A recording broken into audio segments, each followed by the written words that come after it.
Last time on The Ables, our hero went to a brand new school where he ran around for a while, bumping into lockers because no one could be bothered to help him. Then he got to his class, filled with other superhero kids, who all have conveniently ironic superpowers and disabilities. Alright, we're here for chapter 4 of The Ables. It's been a couple days since I was last reading, and now I have no hair. So that's exciting. You guys are in that stage of my channel right now when I'm filming this. You won't be anymore by the time this video comes out, but right now while I was filming, you guys are in the stage of my channel where sometimes I have hair and sometimes I don't have hair. The joys of being a YouTuber. I was just thinking about how he just got into that special class and he was dismayed to find out, oh my gosh, he's been lumped in with all the other disabled kids. And I was like, well, clearly it's a class because all of them might struggle to use their superpowers with their disabilities. So it's a class to help them figure out how to use their superpowers with their disabilities.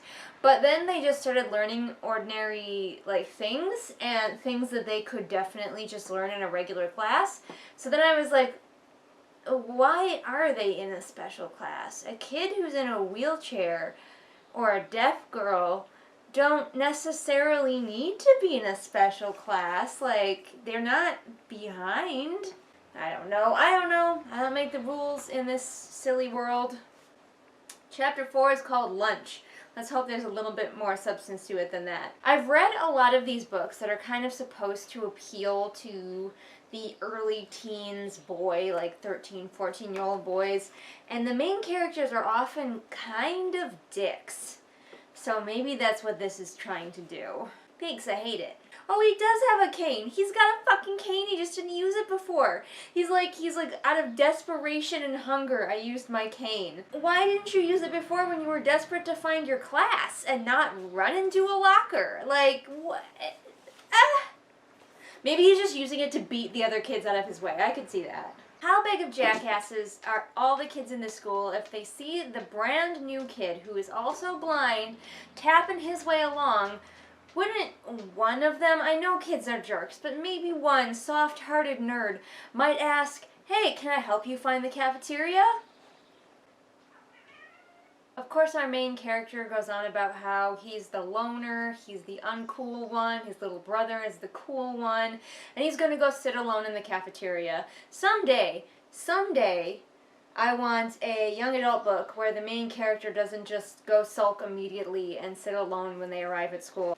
We have the classic blind person senses someone approaching them, person is amazed that the blind person knows they're there scene.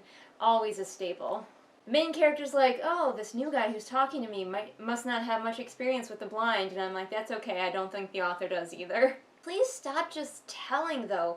All of this is just told, nothing is shown, and by shown, I don't mean we have to see it with our eyes. We get any details that this character is experiencing. Make us feel what he's experiencing instead of just telling us. I wasn't afraid to converse with a stranger on my first day of high school, but I was definitely guarded. Prove it. That's what I always say to myself and others when I'm reading and they're telling, not showing. Prove it. Put it on the page. The guy he's meeting is named Chad. Oh dear. Chad. Is Chad going to be a bully or is he going to be a nice Chad? You know, the ones you hear about who help people learn how to use the weight machines and stuff. He's also got another potential jock with him named Steve. Okay.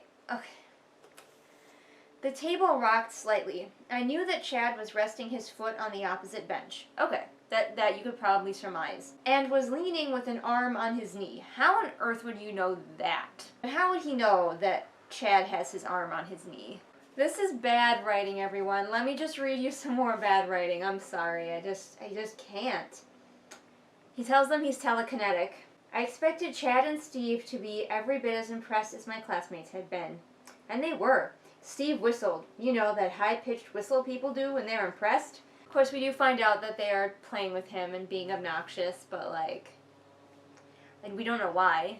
I guess because they're bullies and bullies do this. I assumed they were bullies with names like Chad and Steve. Chad talks like an adult trying to talk like a teen. So I'm pretty sure we all know what happened. They're like, show us your powers. He's like, okay, I'll use my phone because I'm best with my phone. So he sets it on the table, and now he can't lift it. And I'm pretty sure it's going to turn out that Chad and Steve have taken the phone. But I don't think they could do that without making any noise. Now, since this is in first person and also past tense, we have the main character coming at us with things like, I didn't know it was a trap then, I was so dumb, I went along with it, I believed them, and all of that stuff is really hurting this scene. Leave that stuff out and let us just follow the main character's thoughts through this scene instead of giving us these hints over and over again that these guys are bullying him. It removes us even more from a character that we already feel very removed from thanks to the writing. So, because these guys are evil bullies for no reason, they throw his phone at the wall and smash it, and then they're like, "Oh man, he totally did it! Did you see that? He used his powers and threw his phone against the wall." I assume they talk like that. What do you want? But our poor, pathetic hero is about to be rescued in a classic scene. Everything about this book is cliched, by Bentley, one of the kids from his class. I think he was the rich kid though, right? Because his name is Bentley. Bentley explains after seeing the bullies off that no one can use their powers in the school. Which again, you think would have been explained to these kids when they first came, but whatever. So that's why he couldn't use his powers, and now his phone is ruined because the bullies are just bullies for no reason. Henry is also here. I don't remember which one Henry is. We don't know Henry at all, but already he has a trademark blunt fashion of saying things. Can something be a trademark if you've only heard Henry talk one other time? And of course we find out that Chad and Steve, whose names I will probably remember more than anyone else's, Chad and Steve always pick on the new kid, even if the new kid is blind. Wow. Donnie is also here, I think. Donnie is... But apparently Donnie scared the bullies away. He was the reason the bullies actually left. I feel really weird trying to remember people by their disabilities. But I certainly can't remember their superpowers. Is Donnie the one with Down syndrome? Because they're like... Was he the one that didn't know his superpower? Because they're like, Donnie doesn't know his superpower. Why would they be afraid of him? But like, you can't use your powers in the school anyway. So like, why would they be afraid of his power even if they didn't know what it was? Because he can't use it. I'm so confused by this world. They're so mean to Donnie. He's sitting right there and they're talking about him like he's not there. Like he's just like a thing. And they're like, oh yeah, like I thought they were hanging out with Donnie because they were like good people. But apparently they're hanging out with Donnie because he just follows them around. And they call him a stalker. And I'm like, wow. One of them does say, I think he's lonely and wants some friends, but they're not, like, trying to be his friend. They're just like, he's weird and creepy and follows us around, but I guess he's useful to have because he's really big and no one knows what his power is. Finally, someone is willing to help our main character.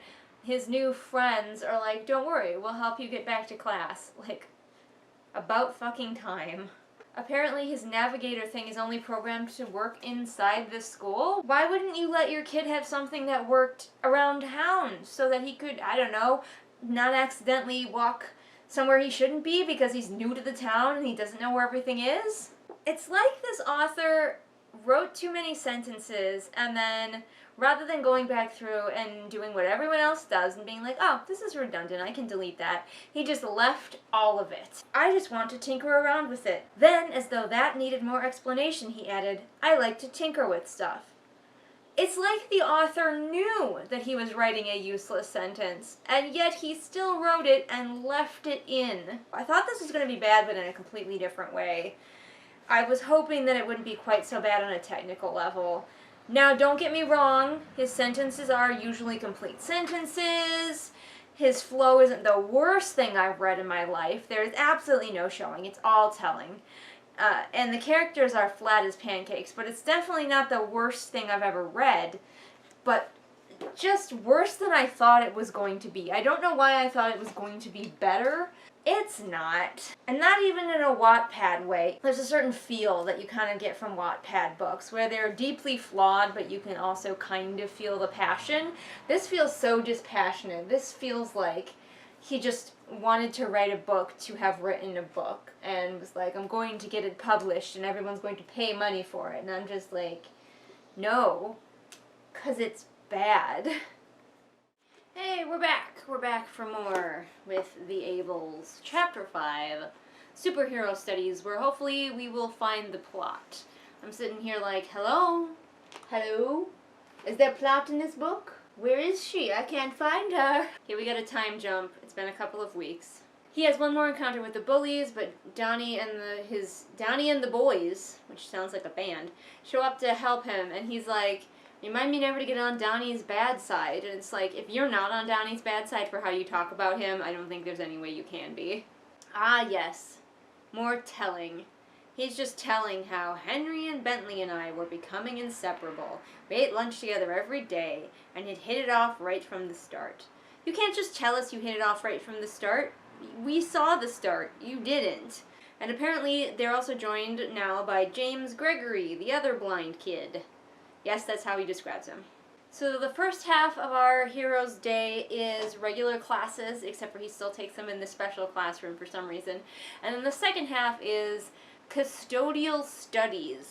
Before you begin cleaning a restroom, let's make sure you have all the necessary tools to do the job.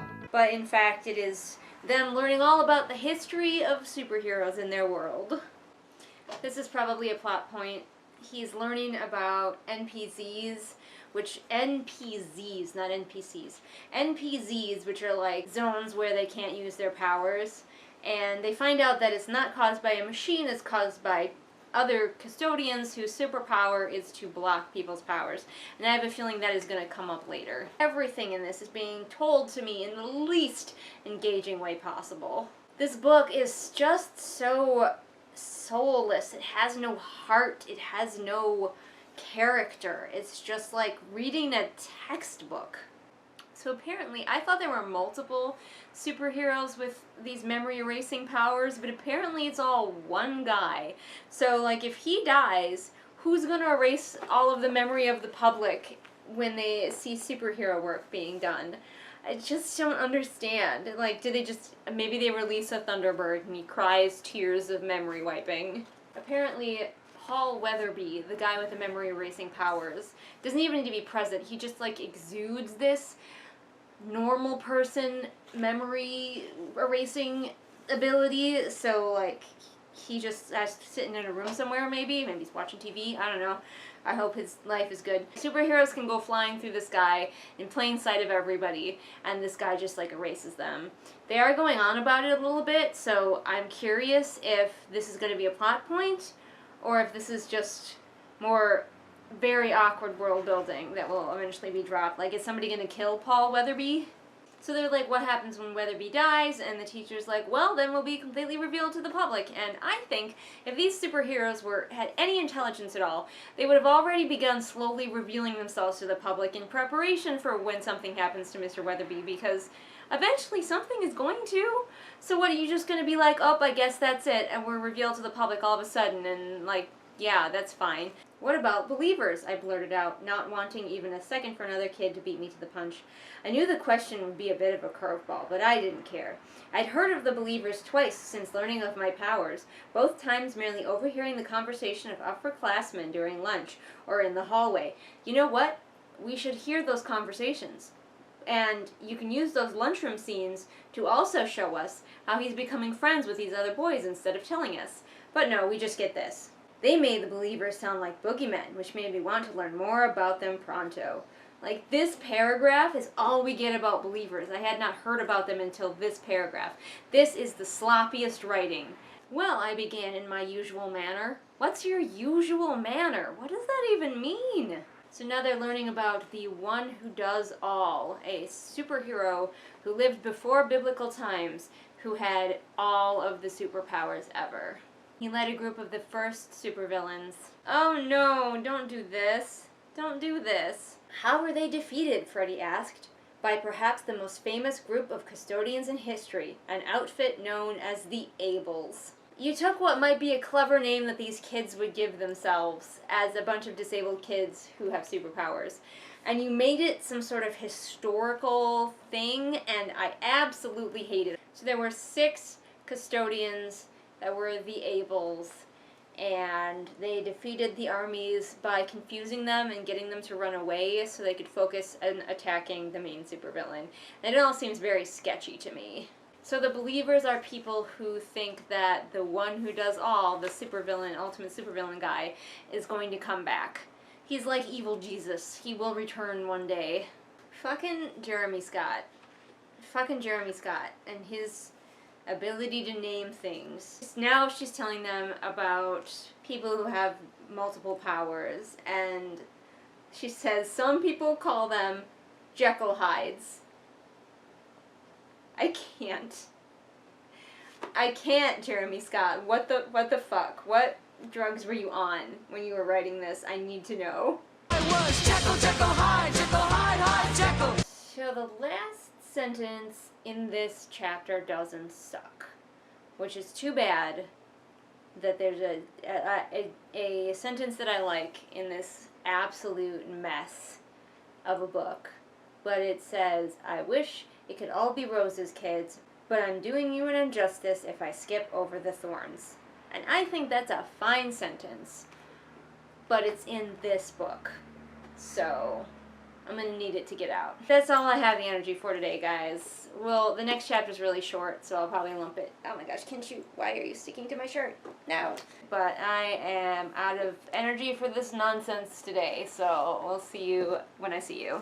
Why, yes, I am going to tell you all about my patrons. My patrons like Ray, Artemis, Shelby, Zaire, Jesper, Ryakio, Irene, Scribbling Cat, Savvy, Jenny, Amanda, Lisa, Callison, and Lennox. Have you ever heard of a better collection of patrons? Of course you haven't. Mine are the best. I was Jekyll